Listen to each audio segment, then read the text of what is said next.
Hello, I'm Anthony Mazzu. This is number 0711, the Stuph File Program with Peter Anthony Holder, and it comes to you right now. The following program is brought to you in living color. Now, it's time for an eclectic mix of interviews and some of the oddest news stories you'll ever hear. It's the Stuph File Program with Peter Anthony Holder.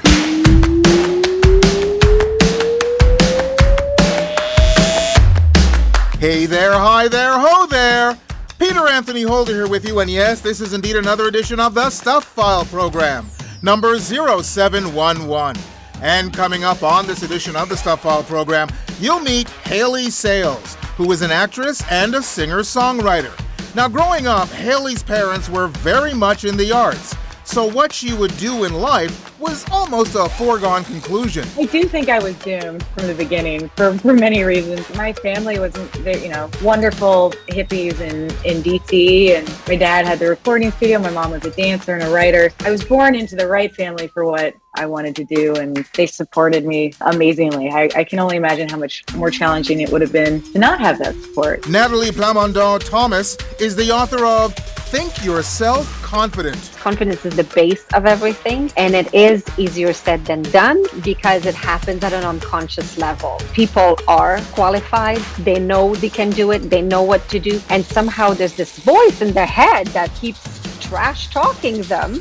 Like, we don't talk to people like that. You don't walk around telling people, oh, you look terrible in these jeans. Or, hey, you're starting your business, it's never going to work, you're not good enough. But we say that to ourselves. Isn't that terrible? Science writer Andrew Fazekas, the night sky guy, is back to talk about April, which is the beginning of the annual Global Astronomy Month. It's Global Astronomy Month, put on by Astronomers Without Borders, an international nonprofit. It's a great international festival celebrating the night sky and all things astronomy. It's just a whole month filled with all kinds of events gearing to the general public on different themes that bring people together using astronomy. Astronomers Without Borders, it's a grassroots effort where they're basically using astronomy to cultivate community across the world. And there's lots and lots of Stuph File news and, of course, an idiot of the day.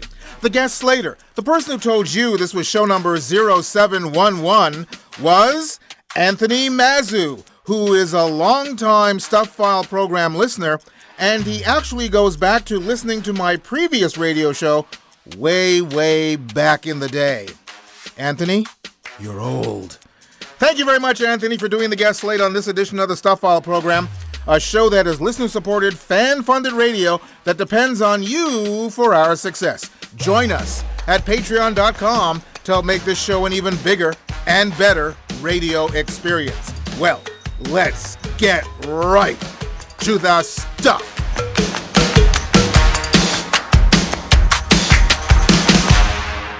On March 24th, a sheriff's deputy in Minnesota pulled over a driver who had been speeding. When the officer asked for the driver's identification, he was handed a driver's license and a get-out-of-jail-free card from a Monopoly game. Said the sheriff's office on a Facebook post, "Unfortunately, the state of Minnesota does not recognize this as a valid document." It went on to say, "Points for the effort and humor, though."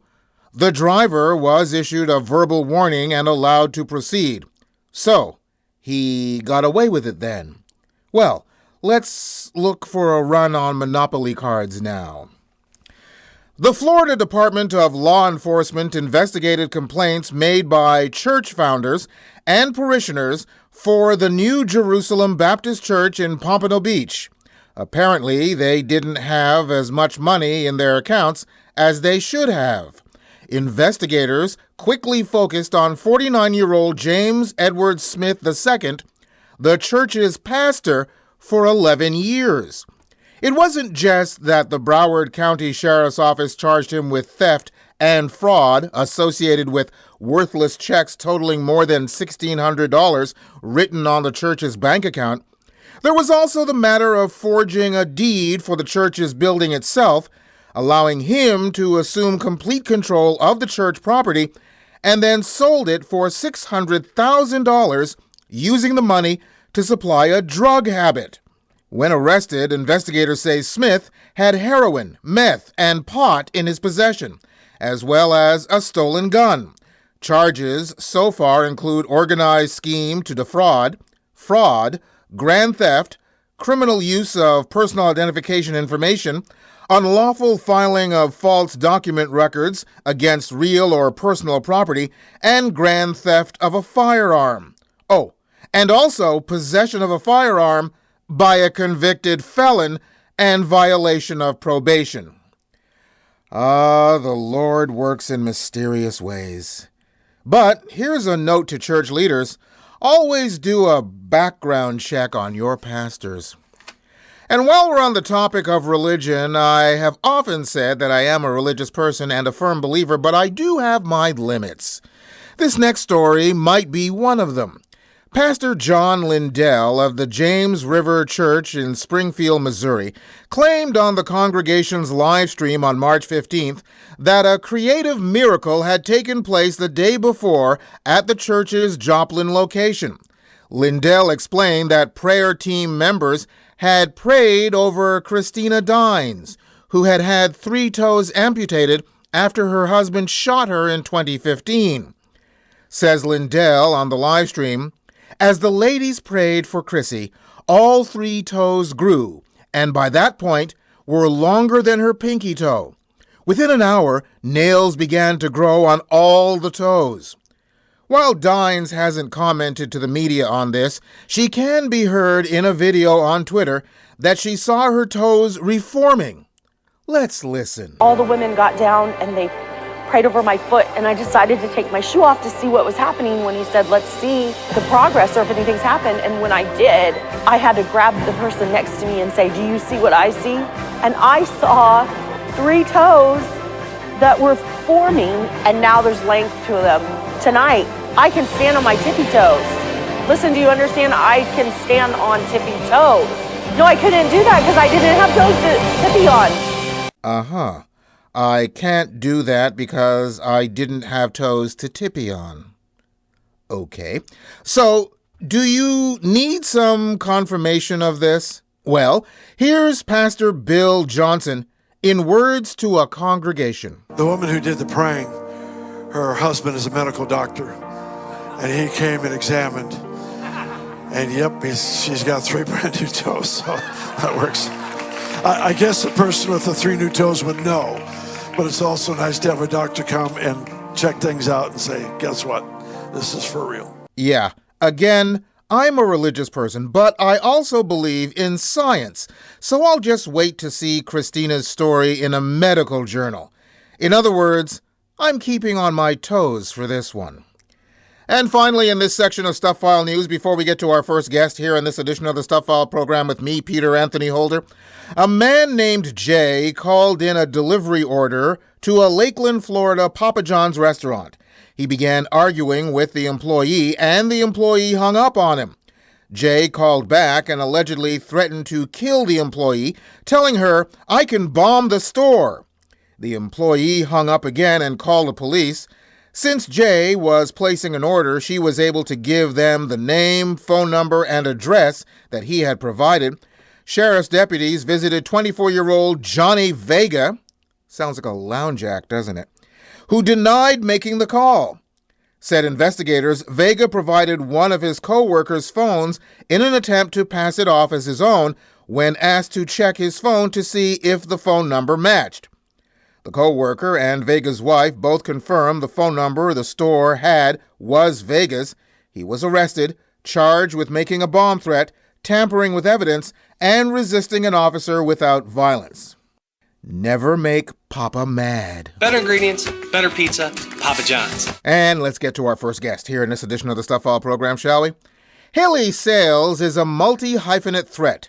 She is an actress who has starred on the big screen in such films as Deadpool 2. She has appeared on the small screen in shows like The Good Doctor and Supergirl. And she has performed on world-class stages as a musical artist. Plus, her upcoming album is called Till the End. She also has 2 films out now that are streaming and a recurring role on an upcoming new limited series. so she's very busy. But she's taking a few moments here to talk to us now. Hayley joins us via Zoom from Los Angeles. Hi, Hayley. Hey, wow, that was the best pep talk I could have ever gotten. Thank you. Yeah, like I said, very busy. You're doing a lot. Have you always been, for lack of a better term, an overachiever? Yes. I kind of work 48/7 in a day, but must have come in with a bit of drive, shall we say. Ah, my kind of gal. Absolutely.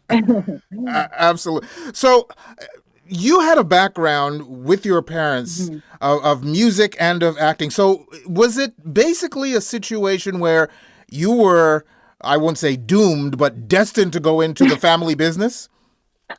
I do think I was doomed from the beginning for many reasons.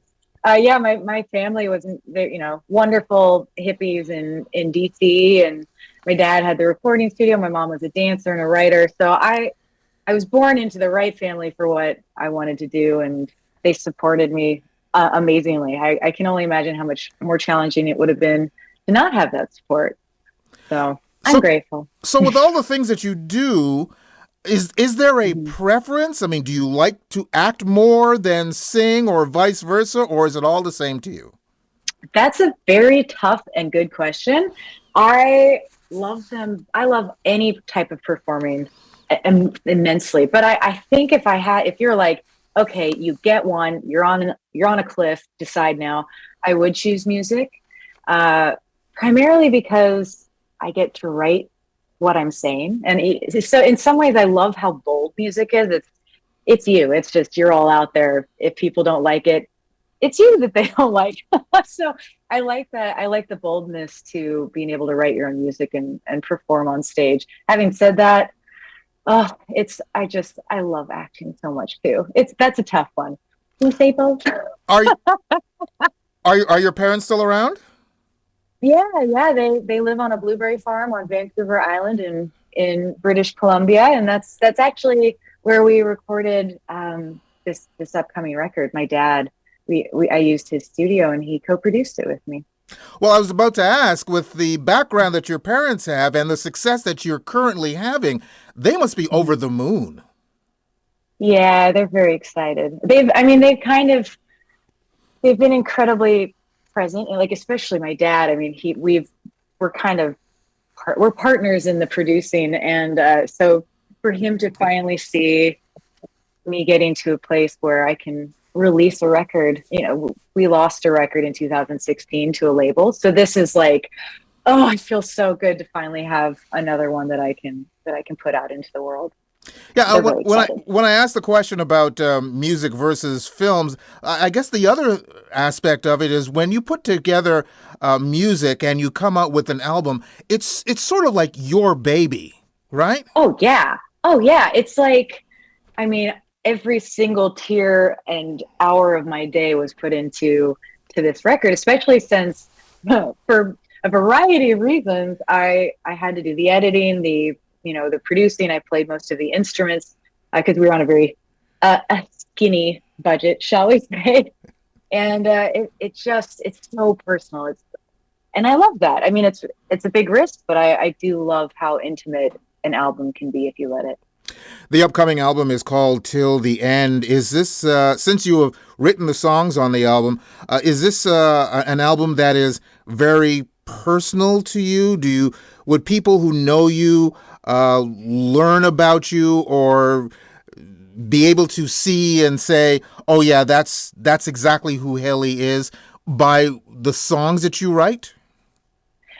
Yes, entirely. And that was actually one of my main objectives with this, was to hide nothing and be as true to the stuff inside of myself that I haven't showed before in albums and in music. Probably a large part because I hit rock bottom before making this, and in some ways, when you have nothing left to lose, you have nothing left to lose. So yeah, this is, I mean, it's as personal as it gets. It's all the veneers are stripped down for this one. Okay, so based on what you just said, is writing this and recording this album, was it a cathartic process for you? It was cathartic and terrifying. Incredibly cathartic as far as the writing and completing it, but I was plagued with self-doubt the entire time. That, just because of what had happened leading up to it, with and in some ways, I think that's what makes it so special to me. That I was able to persevere thanks to so many wonderful voices telling me not to give up.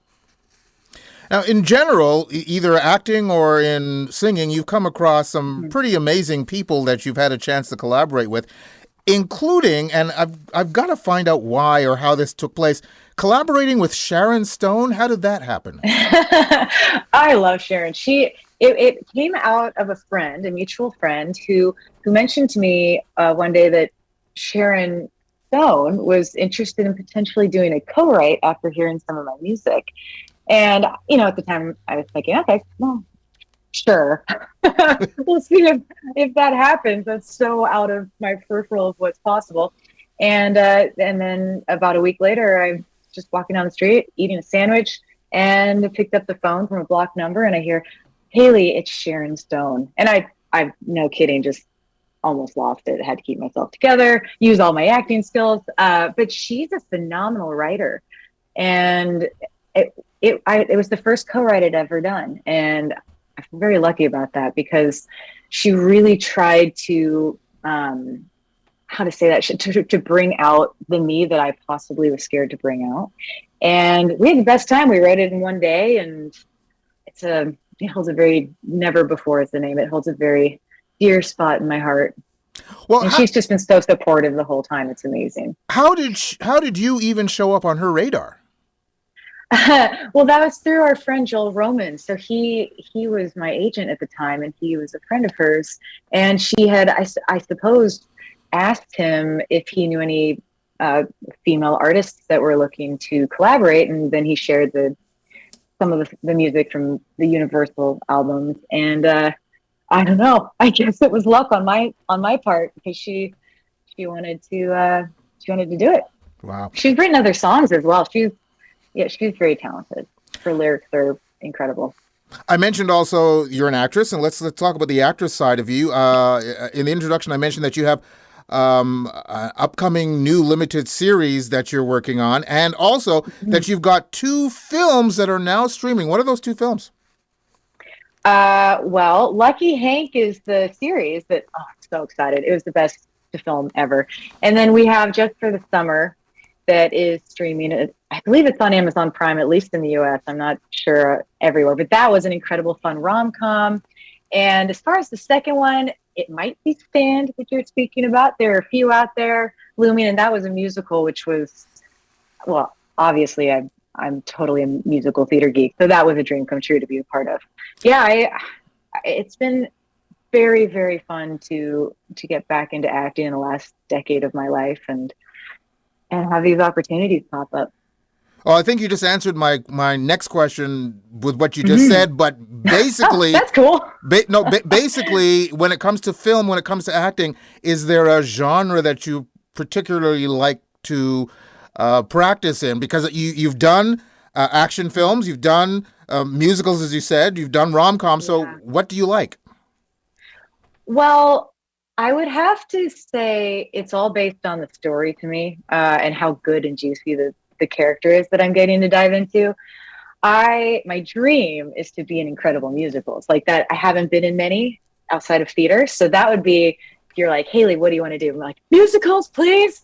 But other than that, after this experience on Lucky Hank, I have to say, I really loved doing comedy. I mean, it was comedy drama, but I loved that. So as of today, what is it, March 28th? Those would be my 2 things. But I love them all. Again, no, that doesn't help. But if the story is good, then I'm going to love it. Well, you mentioned theater. What about Broadway?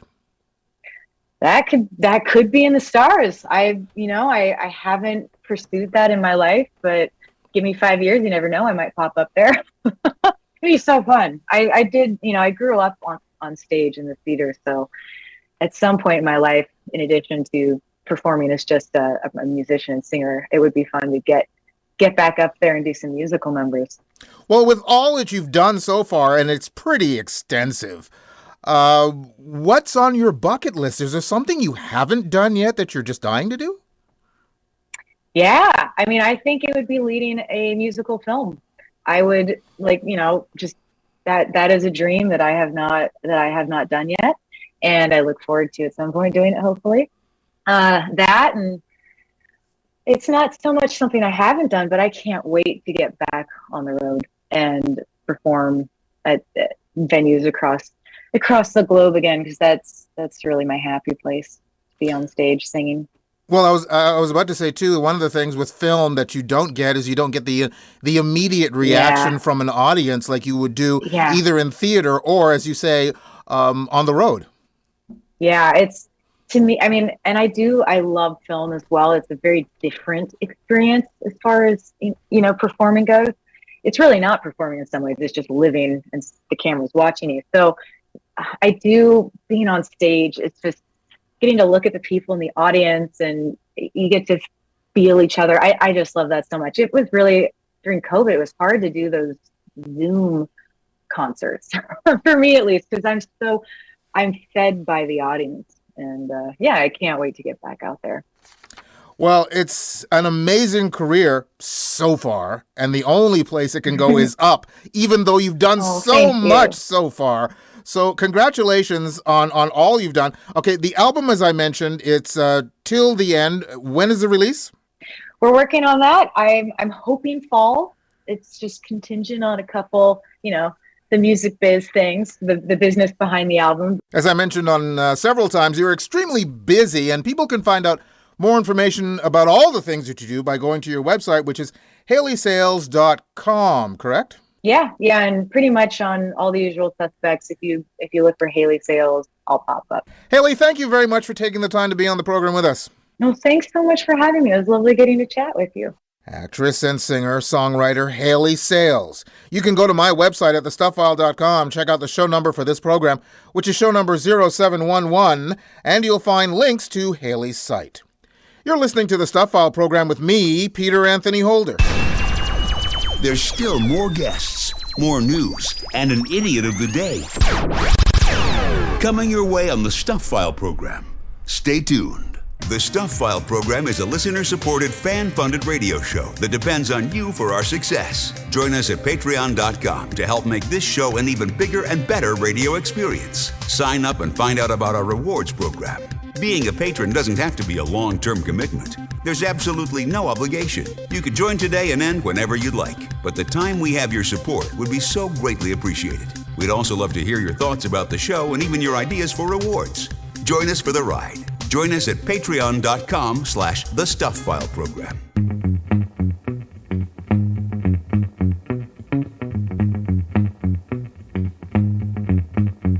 You're listening to the Stuff File program. Good times start here. Where they end up depends on how good your legal team is. Here's Peter Anthony Holder. And still to come on the program, we'll talk about building your confidence. Plus, Andrew Fazekas, the night sky guy, is back on the program to talk about Global Astronomy Month. But we have more Stuff File news here to share with you at this moment. And, of course, later on, an idiot of the day. 52-year-old Springfield, Missouri real estate agent Clifford Craig Edwards got caught up in the wild and crazy atmosphere of spring break in St. Petersburg, Florida.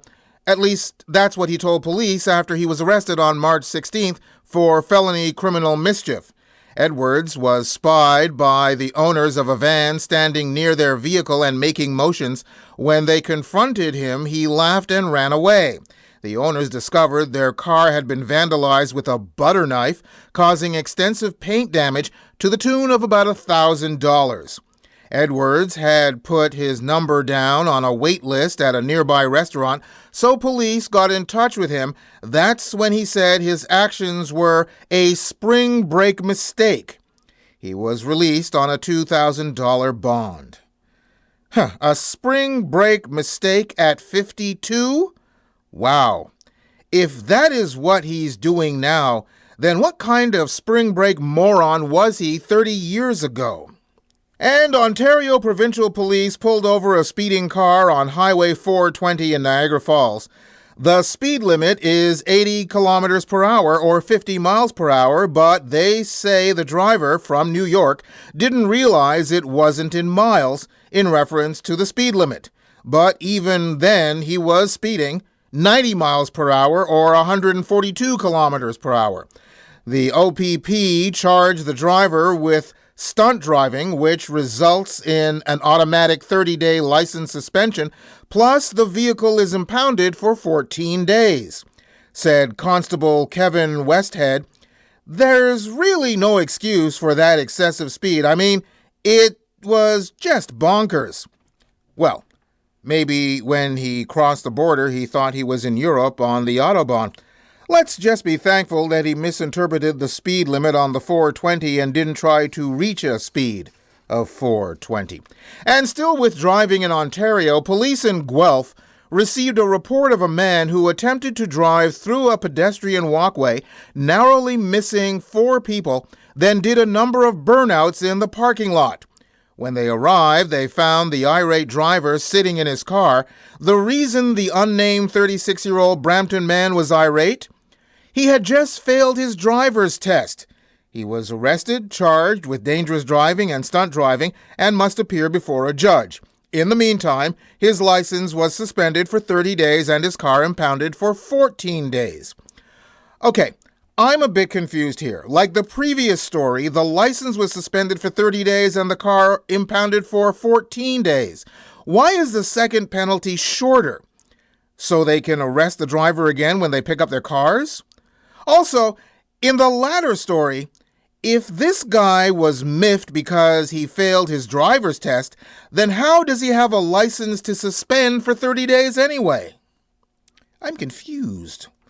And finally, in this section of Stuff File News, the Newport News, Virginia Sheriff's Office alerted the public that 2 prisoners escaped its jail. Using a toothbrush and a metal bar, the men had tunneled through a cell wall leading to the exterior and proceeded to scale the security wall. Authorities discovered the escape during the evening head count. Police in Hampton got a tip at 3:30 a.m. that the escapees were in their town eating breakfast at IHOP. And you know what breakfast at IHOP is like, right? They're like breakfast with a little more IHOP. We could all use a pancake. 43-year-old Arlie Nemo and his cellmate, 37-year-old John Garza, were taken back into custody without incident. They now face felony escape charges, which could lead to 10 years in prison.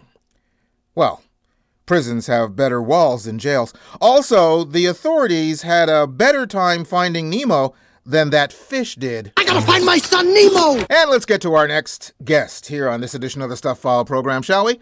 Those who are looking to express their full potential often have one thing standing in their way: their confidence, or more importantly, their lack thereof. Nathalie Plamondon-Thomas is the author of the #1 Amazon bestseller entitled Think Yourself Confident. She joins us via Skype from British Columbia. Hi, Nathalie. Hey, Peter and Tony. I'm so excited to be on your show. Thank you so much for having me. Thanks for being on the program with us. Now, the title is Think Yourself Confident. I would assume that that's easier said than done. Absolutely. It is book 17 of the series, actually. We've got so many others. Think Yourself Successful, Think Yourself Healthy. I've got 25 online courses of up to Think Yourself a Business Pro, a Tech Pro, a Marketing Pro, Think Yourself Thin. There's so many. And confidence is definitely the common denominator to all of them, because confidence is the base of everything. And it is, like you said, easier said than done, because it happens at an unconscious level. People are qualified. They know they can do it. They know what to do. And somehow there's this voice in their head that keeps trash talking them. Like, we don't talk to people like that. You don't walk around telling people, oh, you look terrible in these jeans, or hey, you're starting a business, it's never going to work, you're not good enough. But we say that to ourselves. Isn't that terrible? Yeah, I'm actually wondering why. As you said, it's the scope of everything that you talk about generally. I'm surprised that this wasn't the first book that you did. Exactly. You know what? It's the one that took me the longest to write. I started it 3 years ago, and I kept adding on. There's more case study now. There's more. It's such a. Because it's the base of everything. I really needed to make sure that the research was right. That the all the exercises and the different strategies and techniques and processes that I talk in the book. They have so much more base now and so much more power, because now I've been doing this for 15 years, and it's such a much deeper understanding of confidence, of procrastination, of negative self-talk, of all the things that happen in our head, because it all starts with the way we talk to ourselves. We have that little personal assistant in our head, the unconscious mind, that writes down everything that we say or think, and it makes it happen. But the problem is, people wake up in the morning, they look at themselves in the mirror, and they say, I'm so tired. Oh, I'm so stressed out. Oh, I think I'm gaining weight. So then the personal assistant writes it down. Tired, stressed out, gaining weight. Okay, I got this. Tired. Oh, I know. I'm going to keep her awake all night. She's not going to be able to sleep, and she's going to be really tired in the morning. Check. Gaining weight. Oh, that's an easy one. I can find a chocolate bar or something deep fried for her tea today. Check. Stressed out. Oh, I know. I'm going to delete a very important appointment in her calendar. That's going to be stressful. Check. So your personal assistant is constantly trying to make you right about what you think and what you say. So it's very important that we're careful with what we say to ourselves and catch that negative self-talk. Now, is negativity or your confidence something that is based on nature or nurture? And the reason why I ask that, I'll just give a personal example. My mom loved her to death, but she was an extremely negative person. She was a person who, when she was a child, she got on a bicycle, she fell off once, she never got on again. That was who my mom was. Mm-hmm. And yet I am not that way. And even though all through my career, for instance, when I said I was going into broadcasting, people in my family said, well, you can't do that. No one we know has ever done that. That's a fool's dream. I was not to be deterred. So what is it about me, or what is it about my mother that makes us the way we are?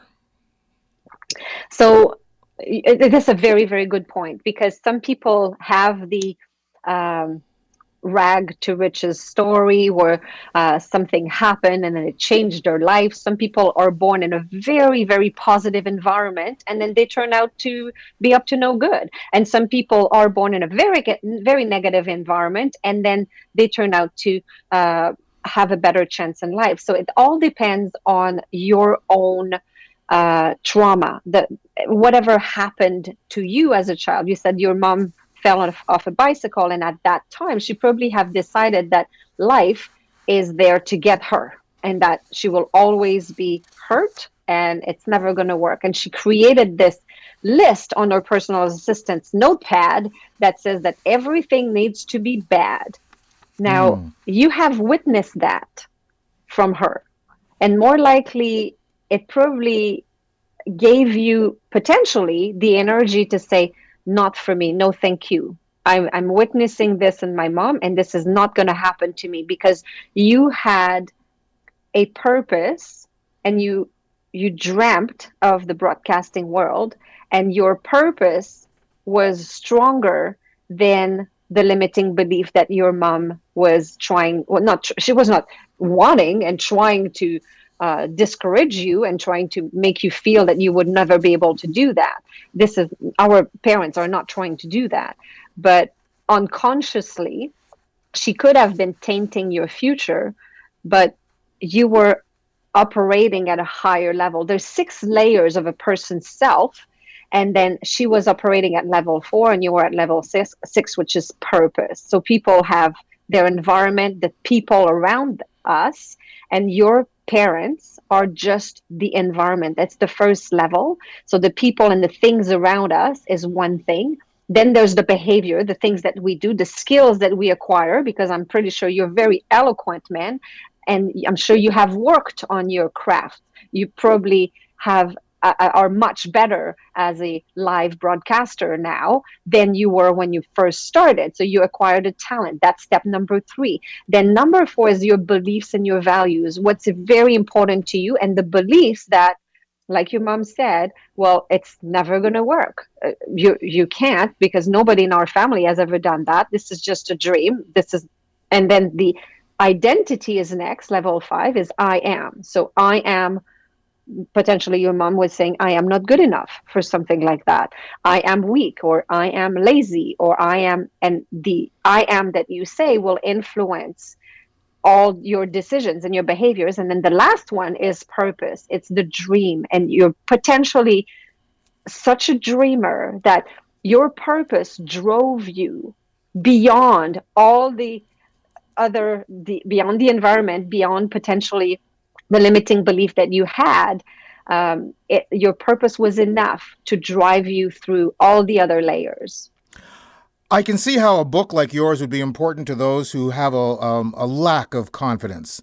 But there is also another group of people that is also deeply concerning. Those are people who are overconfident. Would this book be helpful to them?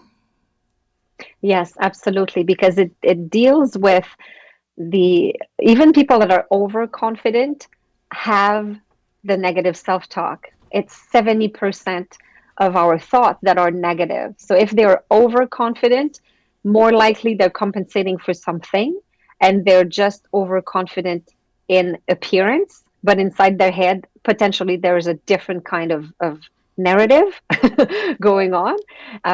And potentially the lack of self-confidence in at least one area of their life. Even though people are really confident at work, sometimes they are not in their relationship, or they are really much so in their relationship, but not in finances. They're really bad with money, or they're really good with money, but they're not good with friendships. So there's always an area of our life that can benefit from gaining more confidence in that area. It's interesting how, as you just said, people can have a blind spot in confidence even though they may be a confident person. Like you said, it could be in relationships, or it could be in business. Just because you're confident in one thing doesn't necessarily mean you're confident all around, correct? Correct, exactly. And our past experiences, I work with a lot of very, very confident CEO, because I do a lot of corporate work. So I work with CEOs, managers, directors, and they are very, very confident. However, their past experiences and the speed at which we work now, and it's insane. Everything is going so fast. They juggle with millions of things all at once. And the decisions they make are worth tens of thousands of dollars. So they can't be making their decision based on their emotion or the past trauma or the fact that they've been stabbed in a previous career. Now they can't trust their team in this new position because of a previous thing. So we need to have access to our best self, because even CEOs, especially when you have a lot on your plate, especially in that time, you need those confidence skills. And how do you deal with a situation when you need a decision right now? Come on, quick, but you don't have time to think. You have to have access to your best self, and you can't be in prefrontal cortex overload, which means stress, anxiety, and not sleep. Like having a good sleep is very important, and a lot of people in very high positions don't sleep very well. So there's always something to learn when it comes to, because confidence is a whole. It's being able to sleep at night as well, right? I'm assuming that a book like yours, in this tight economy that we are living in right now, be it a corporate situation or just a simple mom and pop entrepreneur situation, I'm sure your book is an important one at this time, because it is most important to be able to think clearly and think positively about a business situation, because everything's a tightrope nowadays. Absolutely. And especially that we just experienced a very traumatic 3 years. Everything closed and then reopened and closed again and reopened. And then we started bathing in hand sanitizer. And some of us had more alcohol on the outside of our body than on the inside. And then there was plexiglass everywhere and directional stickers. And then the 2020 rush of toilet paper. We had to deal with all of this without breathing because we had to wear masks everywhere. And there was a moment, I'm sure, where people's confidence got shaken. And all this is an accumulation. You probably have heard of the joke of the guy that enters a bar and he orders 3 beers, he drinks them. Then he orders 2 more beers, drinks them. And then he orders 1 beer and he drinks it. And he says, I don't understand. The less I drink, the more drunk I get. But you understand that it's not the 1 beer at the end that made him drunk. It's the accumulation. And right now, everybody is in an accumulation mode, because everybody has accumulated a whole bunch of stress and anxiety and small little things that we have accumulated. So it's very important that we clear this off, because that pandemic had a big impact on us. Again, a very important book. The book is called Think Yourself Confident. It's one of several in a series of books. Nathalie, I thank you very, very much for taking the time to being on the program with us. Thank you so much for having me. Nathalie Plamondon-Thomas, author of Think Yourself Confident. You can go to my website at thestufffile.com, check out the show number for this program, which is show number 0711, and you'll find links to Nathalie's site, plus links to either Amazon.com or Amazon.ca, where you can order her book directly. You're listening to the Stuph File program with me, Peter Anthony Holder. Got something for the mailbag? Drop Peter a line. He'd love to hear from you. Send your email to mailbag@thestufffile.com. And remember, stuff is spelled S-T-U-P-H. That's mailbag@thestufffile.com. Or catch up with him on Twitter or Facebook. There's more Stuph File coming your way in just a few moments. Hi, I'm Peter Anthony Holder, and I'm the host of a new weekly podcast called Business Beyond Bizarre. What exactly is Business Beyond Bizarre? A podcast of the slightly unusual. Yeah, like she said. To be more specific, it's a show that features folks who have slightly quirky hobbies or businesses. It's a chance to meet some people who think outside the box and, metaphorically speaking, are off the beaten path.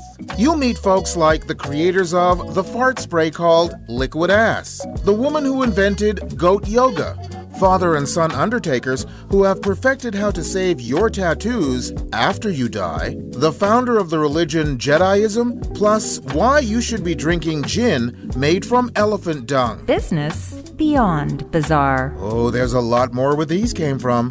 Give us a listen. Who knows? This show might just spark you to find your own slightly bizarre path. Coming to you from Canada, a place where fighting is frowned upon, unless it's on an ice rink. This is the Stuph File Program with Peter Anthony Holder.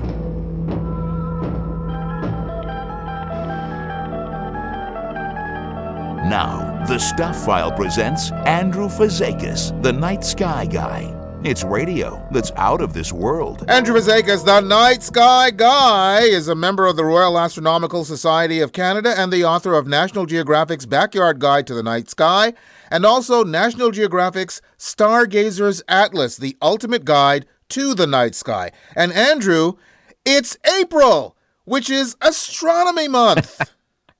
That's right. It's Global Astronomy Month, put on by Astronomers Without Borders, an international nonprofit that I'm really proud to be part of, helping out. It's a great international festival celebrating the night sky and all things astronomy. It's really cool. It's a cool thing that's all in the 14th annual edition now. It's just a whole month filled with all kinds of events gearing to the general public on different themes that bring people together using astronomy.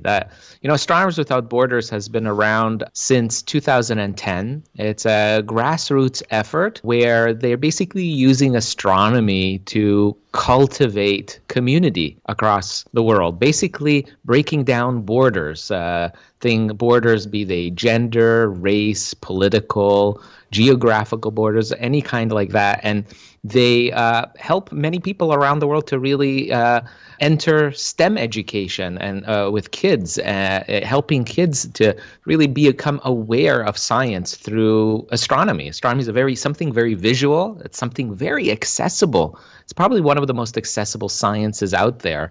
And Global Astronomy Month really allows people to just, dabble a little bit in some really cosmic fun. So there's a whole month of cool stuff being planned. The kickoff event is obviously the 1st of April. The live streaming events throughout the month. There are observing events. So this is really cool, Peter, because these observing events are basically things that you can see in the sky that are accessible to people everywhere around the world, or at least large parts of the world. And sometimes some of these are virtual, that you can participate virtually or in person, actually step outside your door and look up. And one of these is a amazing event called a conjunction. And this is when two objects come very close together in the skies. And this is happening on April 11th, where the planet Venus is going to park itself right next to a bright star cluster. And so the idea here is to get people outside to look at this beautiful connection between a world that's in our solar system, relatively nearby, next to something that's much farther away in our galaxy. And in this case, it's a cluster of stars that's over 400 light years away. And so AWB, Astronomers Without Borders, is just inviting people during Global Astronomy Month to go outside and take a look. This is just one event. There's another one on April 22nd when the Lyrid meteor shower is going to be peaking. This is something that is visible right across the world. Doesn't matter where you are in the world. You can look up on April 22nd and watch shooting stars. A whole flurry of them, up to about 20 to 30 shooting stars per hour, will be peaking on April 22nd. And these are just two examples of observational events, but there's also global citizen science stuff happening, Peter. This is really cool. There's at AWB, we partner with other astronomical organizations that offer citizen science programs like Globe at Night. Globe at Night is a really cool initiative where people are made aware of light pollution. And you can go out and measure your own light pollution by looking at very bright stars that many people are familiar with, like the Big Dipper or Orion constellation. These are the brightest groupings of stars that are even visible within light polluted cities. And we're asking people to go outside and count the stars to measure and report what they see and measure how much light pollution there is in everyone's particular neck of the woods. And there's also really other cool things, like we actually connect to robotic telescopes and allow people to have a tour of the night sky, seeing objects like galaxies and star factories we call nebula to neighboring worlds up close through a robotic telescope. So we're going to have live tours like that. There's also talks on specialty topics as well. For instance, like how do you do a live stream of astronomical events from different parts of the world? And this is like a whole adventure in itself. And people get to learn how different folks go off to some remote areas in the world to bring live astronomical events to the masses. One of these is a great example. On April 20th, there's going to be a total solar eclipse happening in the South Pacific. And Global Astronomy Month is going to be highlighting a live stream from northern tip of Australia, in a very remote part of Australia, where this beautiful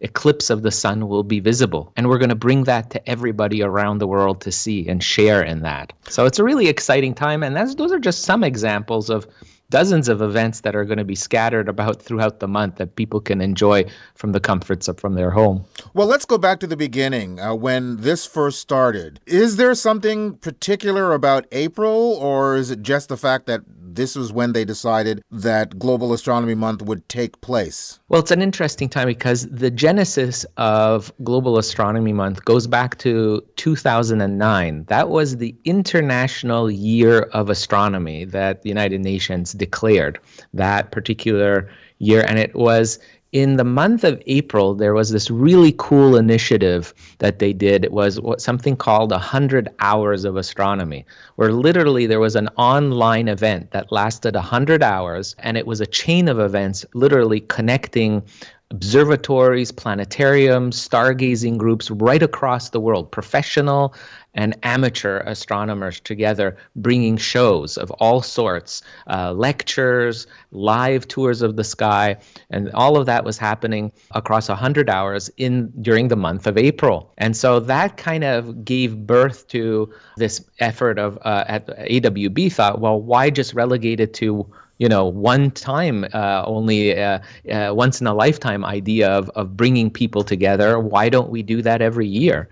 So we decided throughout the month of April, we celebrate the night sky. And it's really taken off because Astronomers Without Borders is in over 143 different countries. We've got over 12,000 members, many of them amateur astronomers who do outreach in all corners of the world. And during April, we really, highlight the beauty of the night sky and bring a lot of local events. We basically give those local astronomy clubs a platform of where they can share their events with the world through Global Astronomy Month. Full disclosure on two accounts. The fine work that AWB does, I'm very cognizant of it. And you and I did a live streaming show several years ago, which was a lot of fun. That's right. I remember. It was during a snowstorm, actually, in Montreal. Yes. In the studio. Yeah. And the other thing, which, again, full disclosure, you talked about the idea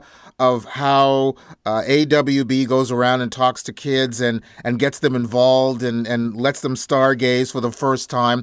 Again, in the winter, I remember it was very, very cold. I brought my two nephews, and you and your wife, Zoe, you took us out and we went stargazing, and that was the first time that the kids had done it, and their eyes literally just lit up with the telescope that you had, and to the point where I actually, as you know, I ended up buying a telescope for the boys, and they were under 10 at the time, and so I can attest to how kids' eyes light up when they see this for the first time, when they experience this, I should say, for the first time. Absolutely. And that's a great time to, when kids have this natural curiosity, they're open to so many things. And what's great is astronomy is one of those, what I like to call a gateway science field, where it's accessible. It's really easy to do, different levels, and you can kind of go up and make it into a real true, almost like a bridge between what a hobby is and what a professional astronomer can do. Like literally the sky is the limit. It's incredible because you can do astronomy with the naked eye, and you can, then get binoculars and telescopes and really get very involved into the hobby and pursue it intensely.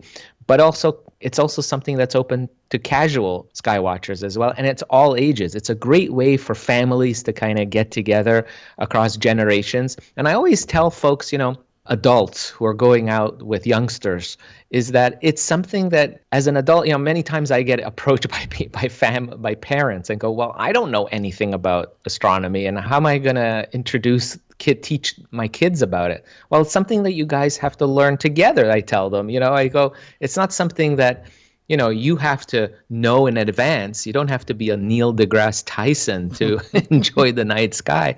You just have to have that curiosity. We all have it. And it's a journey that adults and youngsters can do together. A parent and their child can do this together. It's really fun, and explore the universe and learn about it together at the same pace. It's really impressive. And, like when you got your nephews a telescope, that's a bump up in being able to really look at objects in the sky in much greater detail than you could with the naked eye. And yes, I remember your nephews particularly were really impressed when looking at planets up close and the moon up close. It's unlike anything else. When I see a youngster who sees planet Saturn with the rings for the first time, they go, wow. Well, never mind youngsters. The wow planet. Never mind youngsters. I saw Saturn for the first time that day as well, with the naked eye. And it's breathtaking. And I also have to say, this was 20 years ago. more than 20 years ago now. It was a cold night, and the boys, who are now men, they still talk about the fact that your wife Zoe brought hot chocolate, and it was a great night. They loved it. Anyway, so very quickly, because we're just out of time, if people want to find out more information about AWB, where can they go?